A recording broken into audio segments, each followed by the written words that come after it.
Hi, thanks for joining me on Turner Classic Movies. I'm Ben Mankiewicz. Director Stanley Kubrick was fascinated by the nuclear arms race. He read everything he could get his hands on, even scholarly journals written for nuclear scientists. And then in 1959, Kubrick read a novel called Red Alert by author Peter George, and Kubrick thought at last he had found the basis for a serious film about accidental nuclear war. Well, that film turned out to be a comedy, as you'll see shortly. From 1964, Peter Sellers and George C. Scott star in director Stanley Kubrick's Dr. Strangelove, or How I Learned to Stop Worrying and Love the Bomb. This film did start out to be a serious movie, but as Kubrick worked on the script, he quickly figured out that all his best ideas were pretty darn funny. Plus, if you took it all too seriously, he thought you'd go crazy. So Kubrick called in writer Terry Southern to turn the story into a satire.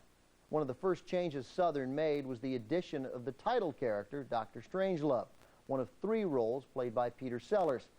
I think it goes without saying that Sellers makes the most of his roles, and he received an Oscar nomination for his efforts. Also starring George C. Scott in a performance he considered to be the best he ever gave, and featuring the big screen debut of the voice of Darth Vader and our sister network CNN, James Earl Jones. From Columbia in 1964, here's Dr. Strangelove.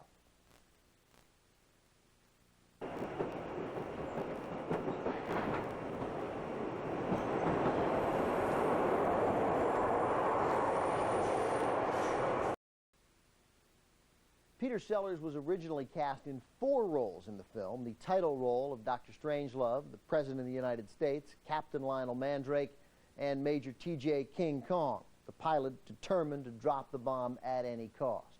But for reasons that varied from Sellers' problems mastering the Texas accent to the more probable fear that he was going to be overexposed in the film, it was decided to take him out of the role of Kong. So Stanley Kubrick, the director, brought in former cowboy and character actor Slim Pickens, who he had just seen in the western One-Eyed Jacks. Pickens never read the script and was never told the movie was a comedy. Kubrick simply directed Pickens to play it straight, as just about everybody else had done too. And all that seriousness worked to make this a great American comedy. Coming up next, another movie where everybody plays it straight. This one, though, most definitely not a comedy.